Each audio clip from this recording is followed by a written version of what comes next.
අද ඇවිල්ලා ඉන්නවා පොළොන්නරුවේ පොත්ගුල් විහාරයට. එතකොට මෙතන කියනවා පරාක්‍රම බාහු රජුරෝ විසින් තමයි මේ පොත්ගුල් විහාරය නිර්මාණය කරේ කියලා.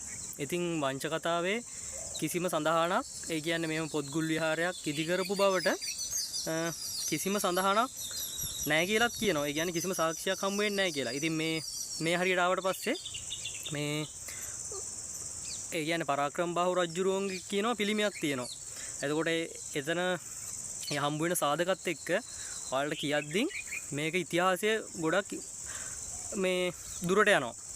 මොකද මෙතන තියෙන මේ ප්‍රතිමාව පුලස්ති ඍෂිවරයාගේ කියලා තමයි දැන් ගොඩක් අය කියන්නේ. මොකද පරාක්‍රම බාහු රජුරුව ඒ වගේ අල්පේච්ච විදියට ඒ කියන්නේ කොණ්ඩයක් බැඳලා ඒ වගේම ඒ කියන්නේ අතේ ඕක් පත්‍ර තියාගෙන ඉන්නවා කියලා තමයි කියන්නේ.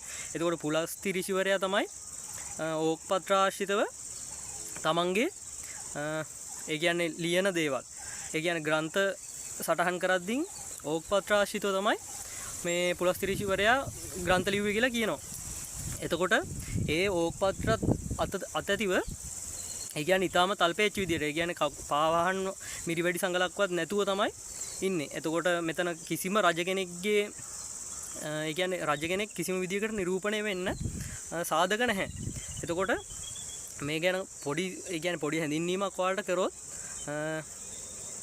කවුද අපේ රාවණ ඉතිහාසයට යනවා. එතකොට දැන් පුලස්ති ඍෂිවරයා කියන්නේ අපේ රාවණ රජුරුවන්ගේ සීයා. ඒ කියන්නේ මුත්තණුවන්. එතකොට රාවණ රජුරුවන්ගේ තාත්තගේ තාත්තා. එතකොට පුලස්ති ඍෂිවරයා කියන්නේ ගොඩක් හොඳ වෛද්‍ය විද්‍යාව පිළිබඳව ඒ වගේම තාරකා විද්‍යාව ඒ වගේම විවිධ බලයන් පිළිබඳව අධ්‍යයනය කරපු ඍෂිවරයෙක්. එතකොට හිමාලයේ පැවති වෛද්‍ය සමුළුවකට සහභාගී වුණා කියලා කියනවා ඒ කාලේ. එතකොට මේ අපේ වාපිත් සෙම් ඒ කියන්නේ ආශිත රෝග නිර්ණය කිරීම ආදිය පටන් ගත්තේ පුලස්ති ඍෂිවරයාගේ කාලේ කියලා ජනප්‍රවාද වලින් වගේම වංශ කතාවෙන් එනවා. එතකොට ඉතිහාසයේ මේ වගේ සඳහන් වීම් තියෙනවා. ඉතින් එහෙම තියෙද්දිනුත් පරාක්‍රම බාහු රජුරෝ කියලා කිසිම සාක්ෂියක් නැතුව මේ වගේ ඒ කියන්නේ කළු ගලේ කරන ලද මේ වගේ නිර්මාණයකට කියන එක කොච්චර සාධාරණද කියලා ඔයාලත් හිතලා බලන්න. මොකද අපේ ඉතිහාසය කියලා ගොඩක් තැන්වල බොරු තමයි ඉගෙන ගන්නෙ. මොකද අනුමාන කරපුවා ඒ කියන්නේ කිසිම සාක්ෂියක් නැතුව අනුමාන කරපුවා. ඒ කියන්නේ දැන් ඔයාලා හිතන්න මම මෙතන ඉඳන් කිව්වොත් එහෙම මේ අපේ පැත්තේ හිටපු 100 කෙනෙක් කියලා. එතකොට ඔයාලා ඒක විශ්වාස කරනවද? ඒක එහෙම වගේ තමයි. එතකොට ඔය ඉතිහාසයේ කියන්නේ මේ වටපිටාවේ හම්බ වෙන සාධකත් එක දැන් මේ පොත්ගුල් විහාරයේ තියෙන්නේ පොළොන්නරුව රාජධානිය. ඒ කියන්නේ අපි අර කලින් ඇවිදපු ටික. එතකොට ඇතුළු නුවර ඒ කියන්නේ පිටත නුවර ඒ ටිකත් නැතුව මේ එහා පැත්තේ කෙළවරටම වෙන්න තමයි මේ සාධක හම්බ වෙන්නේ. එතකොට මම ඔයාලට පෙන්නන්නම්. එතකොට මේ පුලස්ති ඍෂිවරයාගේ කියලා අපිට සලකන්න පුළුවන් මේ ප්‍රතිමාව මම ඔයාලට පෙන්නන්නම් වෙනමම. එතකොට ඒ ප්‍රතිමාවට පිටිපස්සේ මේ කළුගල් වලින් තිබ්බ තැන්වල අර කළුගල් ඒ කියන්නේ කුට්ටි වෙන් කරන්න ගත්ත තාක්ෂණය ඒ කාලේ මෙතන භාවිතා කරලා තියෙනවා. ඉතින් ඒ ටිකක් තියෙනවා. ඒ වගේම අපි පොත්ගුල් විහාරයේ පැත්තට ගිහිල්ලා බලමු. එතකොට මම පොත්ගුල් විහාරය පිළිබඳවත් ලොකු පැහැදිලි කිරීමක් කරන්නම් ඔයාලට. අපි බලමු මේ ඒ පරාක්‍රම බාහු රජුරුවන්ගේ කියලා කට්ටිය අනුමාන කරන අපිට පුලස්ති ඍෂිවරයාගේ කියලා හිතන්න පුළුවන්. ඒ පිළිමය බැලුවට පස්සේ ඔයාලට තේරෙයි රජතුමෙක්ගේ තේජසක්ද එහි නිරූපණය වෙන්නේ නැත්නම් අල්පේච්ච ඍෂිවරයෙක්ගේ ස්වරූපයක්ද නිරූපණය වෙන්නේ කියලා. මොකද රාවණ රජුරුව විසින් තමන්ගේ මුත්තණුවන් මිය යාමෙන් පසු පුලස්ති ඍෂිවරයා සිහි වෙන්න. පුලස්ති ර්ෂිවරයා කියන්නේ පොළොන්නරුව රාජධානියේ ඒ කියන්නේ ඒ කාලේ ඒ කියන්නේ පොළොන්නරුව දැන් අපි ඔය කතා කරන ක්‍රිස්තු වර්ෂ 1070 ඊටත් කලින් අවුරුදු 1000කට 2000කට කලින් පොළොන්නරුව රාජධානිය කරගෙන හිටපු පුලස්ති ඍෂිවරයා පිළිබඳව තමයි එතකොට මෙතනදී අපි වැඩිපුරම කතා කරන්න ඕනේ. මොකද ඒ වගේ ඈතකට මේ ඉතිහාසය යනවා. මොකද පුලස්ති කියන මේ නම මේ පිටිපස්සේ සඳහන් අකුරු 4කින් මේ සඳහන් වෙනවා කියලා කියනවා. එතකොට පුල සත වගේ තමයි මතකයි අකුරු 4. ඉතින් ඒකෙන් නිරූපණය වෙනවා කියනවා. එතකොට එහෙම සාක්ෂි තියෙද්දීන් පරාක්‍රම බාහු රජුරවන්ට ආදේශ කරලා ඒ වගේ ඉතිහාසයක් ලිව්වට පස්සේ ඒව තමයි අපි පොඩි කාලේ ඉඳන් ඉගෙන ගත්තේ අපේ පෙළ පොත්වල ඒව තමයි තිබ්බේ. ඉතින් අපි ගිහිල්ලා බලමු අද මේ පොත්ගුල් විහාරයයි පුලස්ති ඍෂිවරයාගේ රූපෙද මෙතන තියෙන්නේ පරාක්‍රම බහු රජුරුවන්ගේ රූපෙද තියෙන්නේ කියලා ඔයාලත් බලන්න. ඉතින් මේ ඔයාලට පේන්නේ ඒ පරාක්‍රම බහු රජුරුවන්ගේ කියලා දැනට නම් කරලා තියෙන පිළිමේ. එතකොට ඔයාලා බලන්න පරාක්‍රම බහු රජුරුව මේ වගේ අල්පේච්ච විදියට මේ වගේ රැවුල වවලා කොණ්ඩේ උඩට මෙන්න මේ වගේ ගැට ගහලා මේ වගේ අතේ මෙන්න මෙහෙම උඩුකය සම්පූර්ණයෙන්ම උඩුකය නිරුවත්ව මෙන්න මේ හරිය සාටකයක් තියෙනවා කියලාත් කියනවා. මෙන්න මේ හරිය ඔයාලට පේනවා ඇති. ඔන්න ඔය හරිය සාටකයක් පැලඳගෙන ඉන්නවා කියනවා. ඉතින් ඔය වගේ සාටකයක් කිසිම මේ වෙනකන් ලංකාවේ හම්බ වෙච්ච කිසිම පිළිරුවක දක්නට නැහැ. ඒ වගේම කිසිම රජ කෙනෙක්ගේ දක්නට නැහැ. එතකොට මේ අතේ තියෙන පත්‍ර කට්ටිය කියනවා මේ නගුලක් තියෙනවා කියලා. ඉතින් නගුලක් වෙන්න පුළුවන්ද මෙහෙම? ඉතින් කට්ටිය කියනවා පරාක්‍රම බහු රජුරුව අතේ මේ තියාන් ඉන්නවා කියලා පුස්කොළ පොත. ඉතින් එහෙම වෙන්නත් පුළුවන්ද කියලා ඔයාලම හිතන්න. ඉතින් මේ බලන්න සරලව ඉන්නේ. ඉතින් ඍෂිවරයෙක්ගේ බවට අපිට හිතුවත් රජ කෙනෙක්ගේ බවට හිතන්න පුළුවන්ද කියලා ඔයාලම හිතන්න. ඊට පස්සේ කිසිම පාවාහනක් මිරිවැඩි සංගලක් නොමැතිව ඉතාමත් අල්පෙක් විදියට තමයි මේක තියෙන්නේ. ඒ වගේම මේක අග්‍රගණ්‍ය නිර්මාණයක්. ඉතින් මම බලන්න මේ ගලේ තමයි ගානට මේක නිර්මාණය කරලා තියෙන්නේ.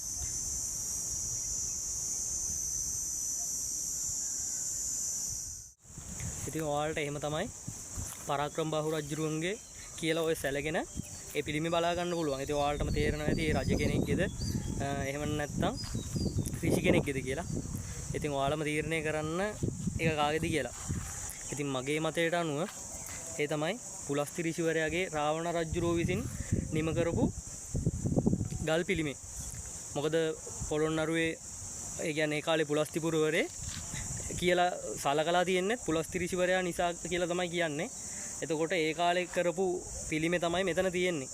මොකද නැත්තම් පරාක්‍රම බහු රජුරුවෝ මේ පොත්ගුල් විහාරය කරවලා එයාගේ පිළිමේ මෙතන ගහනවට වඩා එයා කලින් අපි අර ගියපු මාලිගාව පැත්තට වෙන්න තමයි. හරිනම් එහෙම දෙයක් එයා නිර්මාණය කරනවා නම් නිර්මාණය කරන්න ඕනේ. ඉතින් ඔයාලම තීරණය කරලා බලන්න. ඒ වගේම තමයි මම පෙන්නන්නම්. දැන් මෙතන ඉඳන් අර එහා පැත්තේ අර ඒ තියෙන්නේ අපි බලපු පිළිමේ. ඊට පස්සේ ඊට මේ පැත්තෙන් මේ ස්තූපයක් කියලා සලකන්න පුළුවන්. මෙන්න මේ වගේ ගොඩවිච්ච කොටසක් තියෙනවා. ඒ වගේම මේ එහා පැත්තේ තියෙන කැලේට ඒ කියන්නේ රක්ෂිතයට යන්න දෙන්නේ නැහැ. ඒ කියන්නේ මම දැන් යන්න යද්දි එහා පැත්තේ ආරක්ෂකයෙක් ඉන්නවා. යන්න එපා කියලා නැවැත්තුවා. ඉතින් ඒ වගේ ඇතුළේ ඉතිහාසය ගොඩක් හැංගිලා ඇති. මොකද මෙහෙම රක්ෂිත කියලා නම් කරලා තියෙන්නේ සුද්දා යන්නත් කලින්. එතකොට අපේ ඉතිහාසය ගොඩ වෙනවට තමයි යාලා බය. ඒ වගේම මම ඔයාලට මෙතන පෙන්නන්න මේ කැලේ පැත්තට වෙන්න. බැනුම් අහන්නත් එයිද දන්නේ එයාලගෙන්. මෙන්න මේ පැත්තට ආවට පස්සේ මෙන්න මේ හරියේ. ඒ කියන්නේ මේ ස්තූපය කියලා ගොඩ වෙලා තියෙන තැන නෙමෙයි. ඊට මේ පැත්තේ. මම ඔයාලට පෙන්නන්න.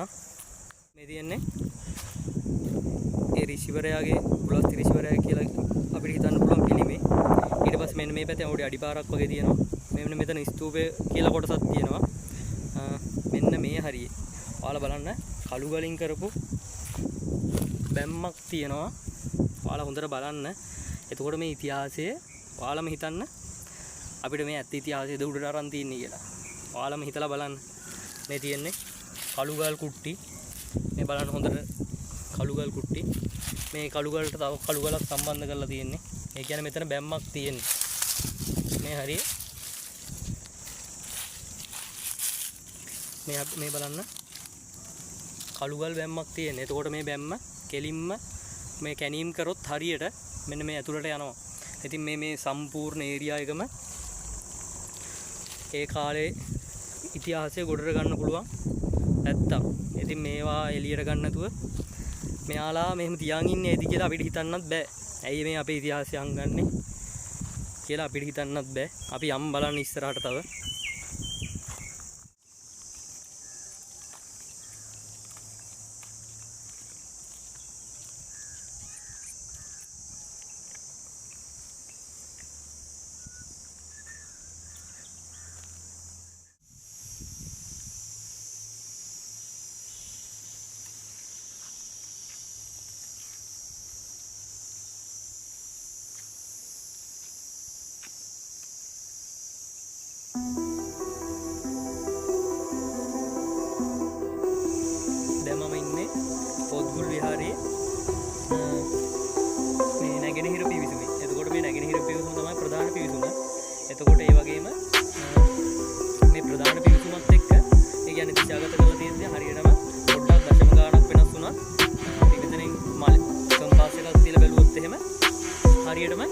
නැගෙනහිරින් තමයි මේ නැගෙනහිර දිශාවෙන් තමයි මේකේ ප්‍රධාන දොරටුව තියෙන්නේ.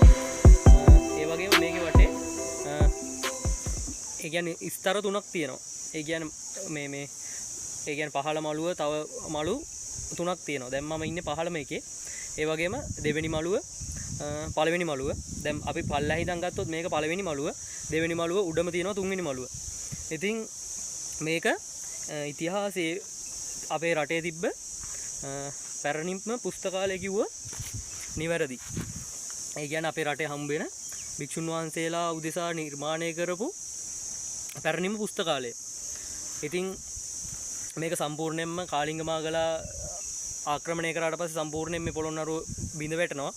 එතකොට මේවා ගිනි තියලා විනාශ කරලා එතකොට මේ පොත්ගුල් විහාරයේ තිබ්බ පොත් ටික විතරක් මාස 3ක් එක දිගට ගිනි ගත්තා කියලා තමයි සඳහන් වෙන්නේ. ඔයාලා හිතන්න අපේ රටේ තිබ්බ පැරණිම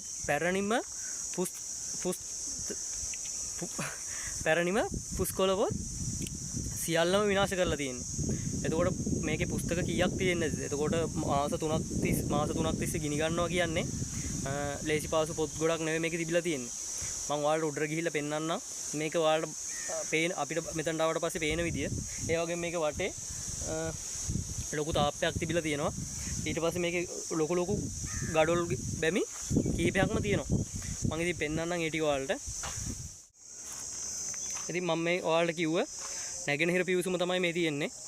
මෙන්න මේ පැත්තේ දැන් කැලේ වෙලා තිබ්බට ඒ කාලේ නැගෙනහිර පැත්තට භික්ෂුන් වහන්සේලාට මෙන්න මෙතනින් එළියට යන්න පුළුවන් විදියට තමයි හදලා තියෙන්නේ. ඒ වගේම භික්ෂුන් වහන්සේලා වැඩිපුරම මේ මාර්ගය තමයි භාවිතා කරන්නේ නැත්තේ. මොකද මෙතනින් තමයි ප්‍රධාන දොරටුව නිර්මාණය කරලා තියෙන්නේ. ඔයාලට මේ පේනවා මේ තමයි නැගෙනහිර පිවිසුම. ඉතින් මේ තියෙන්නේ මම කිව්ව පහළ මළුව, ඊට පස්සේ දෙවෙනි මළුව, උඩම තමයි තුන්වෙනි මළුව. ඉතින් අර ඔයාලට ඒකේ වටේ පේන්නේ මේ තියෙන්නේ භික්ෂුන් වහන්සේලාගේ කුටි. දැන් මෙන්න මෙතන අපි මේ දැන් නැගෙනහිර පිවිසුමින් ඇතුළට ආවට පස්සේ දැන් අපිට මේ පැත්ත පාවිච්චි කරන්න බෑ. කියන්නේ අපි එද්දින් නැගෙනහිර පිවිසුමෙන් නෙවෙයි ආවේ. මෙන්න මේ උතුරු පිවිසුමෙන්. මෙන්න මේ පැත්තෙන්. එතකොට මේ පැත්තේ තමයි අර අපි පරාක්‍රම බහු රජුරුවන්ගේ කියලා කට්ටිය දැන් සලකන පිළිමේ තිබ්බේ. ඉතින් දැන් ඒ කාලේ කියන්නේ ප්‍රධාන වශයෙන් භාවිතා කරලා තියෙන මෙන්න මේ නැගෙනහිර දොරටුව. අපි දැන් ඇතුළට යද්දී මෙන්න මේ ඇතුළට ආවට පස්සේ දකුණු පැත්තෙන් තියෙන මෙන්න මේ වගේ තටාකයක් වගේ පොඩි භාජනයක් වගේ කළු වලින් නිර්මාණය කරපු එකක්. එතකොට ඒකේ තාමත් වතුර පිරලා තියෙනවා. ඉතින් ඒ දවස්වල මේක එක්කෝ පාද දෝවණය කරන්න ඒ වගේම විවිධ භාවිතයන් ගන්න නැති කියලා අපිට හිතන්න පුළුවන්. අපි යන් ඇතුළට බලන්න.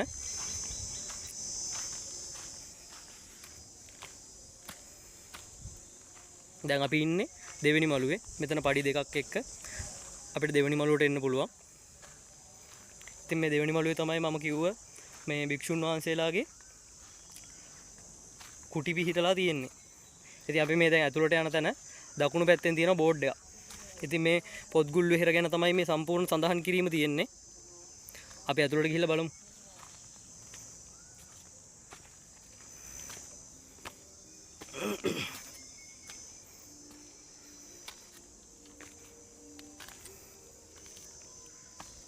ඔන්න දැන් අපි ඉන්නේ උඩම මළුවේ. මේ පහළ මළු ටික මෙතනට පේන විදිය. ඉතින් මේක ඇතුළට ආවට පස්සේ ස්තූප 4ක් මෙන්න මේම වටේ බලා ගන්න පුළුවන්. මේ මෙතනත් එක ස්තූපයක් තියෙනවා. මෙන්න මෙහෙම ස්තූප තියෙනවා 4ක් මේකේ වටේට. ඉතින් අපි යම් පොත්ගුල් විහාරය ඇතුළට.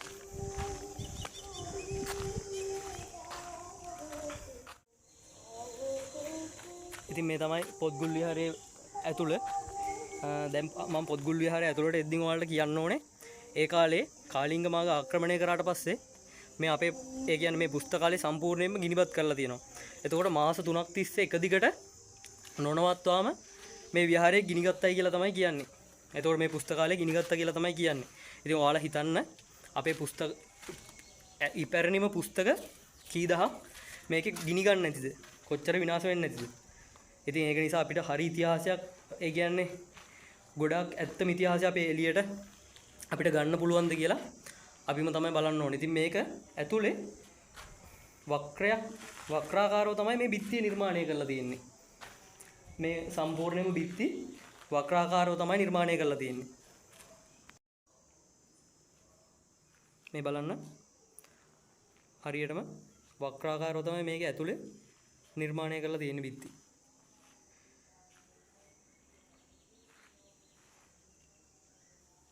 මේ උළුහස්ස ප්‍රධාන උළුහස්ස තනි ගලෙන් තමයි නිර්මාණය කරලා තියෙන්නේ. බලන්න තනි ගලෙන් තමයි මේක නිර්මාණය කරලා තියෙන්නේ. ඒ වගේම ඒ දවස්වල මේක ගෙඩිගේ ආකෘතියක් ආකාරයට තමයි නිර්මාණය කරලා තිබිලා තියෙන්නේ. ඒ කියන්නේ මේකේ වහලේ සම්පූර්ණයෙන්ම මේ ගඩොල් වලින්ම තමයි නිර්මාණය කරලා තිබිලා තියෙන්නේ.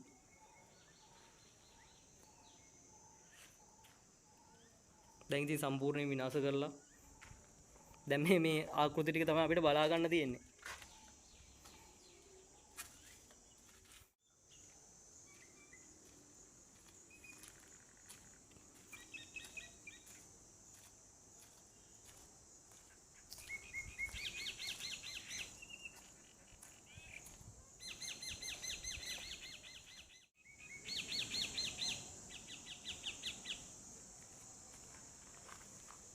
ඒ වගේම තමයි මේ අපිට උඩමාළු ඉඳන්ම බලා ගන්න පුළුවන් මේ දිශා හතරට මෙන්න මේ වගේම දිශා හතරෙන් මෙන්න මේ වගේ පිටවීමේ දොරටු තියෙනවා.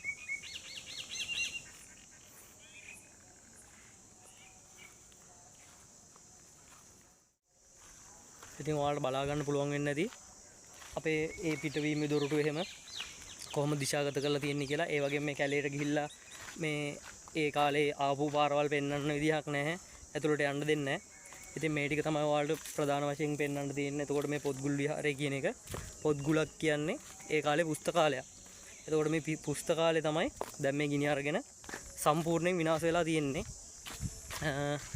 තව ඔයාලට මෙතන විශේෂයෙන් කිව්වොත් එහෙම ලංකාවේ කොහෙවත් මේ තියෙන මේ නිර්මාණ ආකෘතියට සමාන කිසිම නිර්මාණයක්. ඒ කියන්නේ අපේ ඉතිහාසයෙන් මේ වෙනකොට මේ ආකෘති වලට මේ පොත්ගුල් විහාරයේ ආකෘතියට සමාන කිසිම නිර්මාණයක් කොහෙන්වත් අපේ රටේ හම්බ වෙන්නේ නැහැ. ඒ වුණාට කාම්බෝජය වගේ රටවල් වලින් මේ ඉතිහාසය හම්බ වෙනවා කියලා කියනවා. එතකොට ඔයාලා පොඩ්ඩක් හිතන්න කාම්බෝජය වගේ රටවල් වලින් මේ ඉතිහාසය හම්බ වෙද්දී මේක යන්න පුළුවන්. රාවණාගේ ඉතිහාසය දක්වා යන්න පුළුවන්. මම එහෙම කියන්නේ දැන් මේ නිර්මාණය කිසිම ආකෘතියක් ලංකාවේ කිසිම ආකෘතියකට සමාන නැහැ. එතකොට දැන් ඒ කියන්නේ අපේ රජ කාලයේ නිර්මාණය කර හෝ වේවා කෙසේ හෝ වේවා මේ ආකෘතියට සමාන නැහැ කියන්නේ.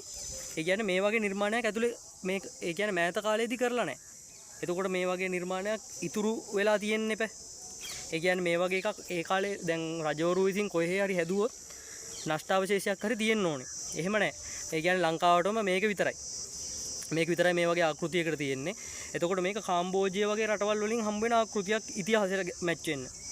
එතකොට අපේ රාවණා රජුගේ ඉතිහාසය කාම්බෝජයේ ව්‍යාප්තයි. එතකොට රාවණ රජුරුවන්ගේ ඉතිහාසය කාම්බෝජය, ඒ වගේම ඉන්දුනීසියාව, ඒ වගේම ඊජිප්තුවේ මෙන්න මේ පුලස්තිරිසිවරයාගේ මෙන්න මේ වගේම රූප නිරූපණය වෙනවා කියනවා ඊජිප්ත් පිරමීඩ වලින්. එතකොට ඔයාලා හිතන්න අපේ ඉතිහාසය තවත් එහෙට යනවා මේවත් එක්ක ගැලපෙද්දි. ඉතින් ඒ කොහොම හරි ඔයාලගේ තනියෙන් පොඩ්ඩක් හොයලා බලන්න මේ කියන දේවල් කොච්චර දුරට සත්‍යයිද කියලා. ඉතින් මේ ටික තමයි මෙතනට ආවට පස්සේ කරන්න තියෙන්නේ. මම ඔයාලට පොඩ්ඩක් මේකේ වටපිටාව ඇවිදලා ඒ ටික පොඩ්ඩක් පෙන්වන්නම්. අපි දැන් මේ නැගෙනහිර පිවිසුම දිගේ ආවට පස්සේ මෙන්න මේ හරියේ පොඩි ප්‍රවේශ වීමේ කුටියක් වගේ තියෙනවා. ඔයාලා බලන්න මේ ප්‍රවේශ වීමේ කුටියක් වගේ. මොකද මේක මේ අපේ සංඝයාන වහන්සේලා හිටපු කුටියක් කියලා කියන්න බෑ. මොකද මෙතන මේ දෙකට බෙදලා තියෙන්නේ. එතකොට මෙන්න මෙතනට ප්‍රවේශ වෙන්න තිබ්බ ප්‍රධානම පිවිසුම් කවුළුව වගේ තමයි මෙතන මේ අපිට බලා ගන්න පුළුවන් වෙන්නේ. මොකද මේ නැගෙනහිර පිවිසුමේ මෙතන නිකන් අර අපි දැන් පුස්තකාලයකට යද්දී වුණත් අන්න අපිව කාඩ් එකක් අරගෙන චෙක් කරලා ගන්නවා වගේ අන්න ඒ වගේ අපිට හිතා ගන්න පුළුවන්. දැන් මෙතන මේ පඩිපෙළ වලින් බැහැලා යන්න තියෙන්නේ. එතකොට මෙන්න මෙහි සම්පූර්ණයෙන් ඝන වනාන්තරය තියෙන්නේ. මේ බලන්න සම්පූර්ණයෙන් ඝන වනාන්තරය තියෙන්නේ. එතකොට මෙතනින් මේ ප්‍රධාන පිවිසුමක් තිබ්බා කියන්නේ දැන් මෙතන මේ ප්‍රධාන පිවිසුමක් තිබ්බා කියන්නේ දැන් මෙහෙන් මේ මේ ඇතුළට එන තැනනේ මේ නැගෙනහිර පිවිසුම කියන්නේ. එතකොට සම්පූර්ණයෙන්ම මෙන්න මේ පැත්ත මේ කැලේ ඇතුලේ එක්ක තව කුටි තියෙන්න පුළුවන්. තව අපේ වැල්ලිච්ච සම්පූර්ණ ඉතිහාසයක් මෙතන මේ ගස් වලින් වැහිලා පස් වලට යට වෙලා තියෙන්න පුළුවන්. ඉතින් ඒ වගේ ඇතුළට අපිට යන්න දෙන්නෙත් නැහැ. ඒක නිසා අපිට මේවා ගැන මොකුත් ඔයාලට කියන්න විදිහක් නැහැ. ඒ වගේම අපි දැන් මේ පහළම මළුවේ දැන් අපි මේ ඉන්නේ. එතකොට මේ තියෙන අවසානම මේ ඒ තියෙන මේකේ තාප්පේ. එතකොට මේ තාප්පෙන් උනත් මේ වතුර එළියට යන්න. ඒ කියන්නේ මේ පහළම කොටසේ වතුර එළියට යන්න මෙන්න මේ වගේ කළු ගලෙන් වතුර එළියට යන්න මෙන්න මේ වගේ බෝක්කු අටවල් දෙකක් නිර්මාණය කරලා තියෙනවා. ඉතින් මේ වගේ වටේම මේ ඇතුලේ පිරෙන වතුර එළියට යන්න මේවා මෙන්න මෙහෙම නිර්මාණය කරලා තියෙනවා.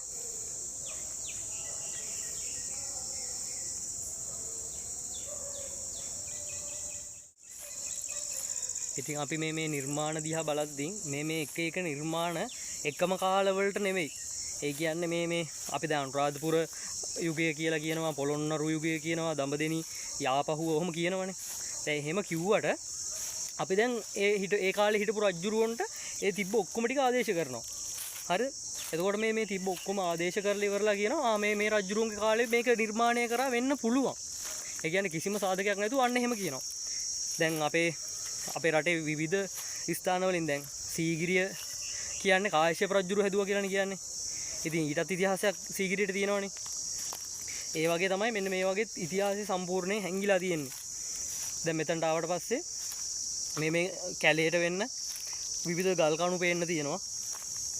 ඉතින් මේ වටපිටාවේ උනත් දැන් මෙතන උනත් මේ ගල් කණුවක් තියෙනවා. දැන් මේ ගල් කණුව මොකේද කියලා අපිට කියන්න බෑ. දැන් මෙතන තිබ්බට මේ ගල් කණුව මේ හරිය කොතනද කියලා කියන්න බෑ. දැන් මේ පහළ කොටසේ කිසිම මේ කුටියක්වත් තිබ්බ බවට සාක්ෂියක් නැහැ. ඒ වුණාට ගල් කණු ටික තියෙනවා. එහෙම තියෙන විදිහක් නැහැ. එතකොට මේ හැමදේම පුරාවිද්‍යායකේ මේක යුතුයකමක්. දැන් අපි හැම තැනකටම ආපුවාම ඒ දේවල් තමයි පේන්න තියෙන්නේ. දැන් මේ හරිය උනත් මේ කැලේට තමයි මේ පාර තියෙන්නේ. මේ පාර ගිහිලා තියෙන කැලේට. ඒ වගේම මේ හතර වටේම දිශා හතරෙන්ම තියෙන දොරටු ටික කැලේට තමයි තියෙන්නේ. දැන් මේ උතුරු දොරටුව විතරයි අපි එන පැත්තකට තියෙන්නේ. ඉතින් මේ පැත්තේ තමයි අපි පුලස්තිරිශිවරයාගේ කියපුව මේ පිළිමේ තියෙන්නේ. ඉතින් කොහොම හරි දැන් මේ පැතිවලත් එළි නොවිච්ච ඉතිහාස ඇති. ඉතින් අපිට මේ කැලේ ඇතුළට යන්න බෑ ආරක්ෂිත හේතුන් මත. ඉතින් දැන් මම ඔයාලට පෙන්නුවා මෙතනට ආවට පස්සේ පොත්ගුල් විහාරයයි අර පිළිමේ. ඉතින් ඔයාලම මේවට ඇවිල්ලා බලන්න අපේ කොච්චර ඉතිහාසයක් තියෙනවද කියලා. මේ හැමතැනම ලංකාවේ හැමතැනම හම්බ වෙන පුරාවස්තු ඒ වගේම මේ නටබුන් වල ලොකු ඉතිහාසයක් ගැබ්බෙලා තියෙනවා. ඉතින් අද දවසට පොත්ගුල් විහාරයේ වීඩියෝ එක මම හිතනවා ඔයාලට වැදගත් වෙන්න ඇති කියලා. ඔයාලට මේ වීඩියෝ එක වැදගත් නම් තව යාළුවෙක්ට බලන්න ෂෙයා කරන්න. ඒ වගේම channel එක subscribe කරලා තියාගන්න. මේ වගේ ලොකු අපේ රටේ තියෙන පුරාවස්තු පිළිබඳව ලොකු ගවේෂණයක් ඉස්සරහට කරන්න බලාපොරොත්තු වෙමින් ඉන්නවා. ඉතින් ඔයාලා වැදගත් නම් මේ මීදුම් ලෝකයේ channel එක subscribe කරලා තියාගන්න. ඉතින් අපි තව වීඩියෝ එකකින් හමු වෙමු.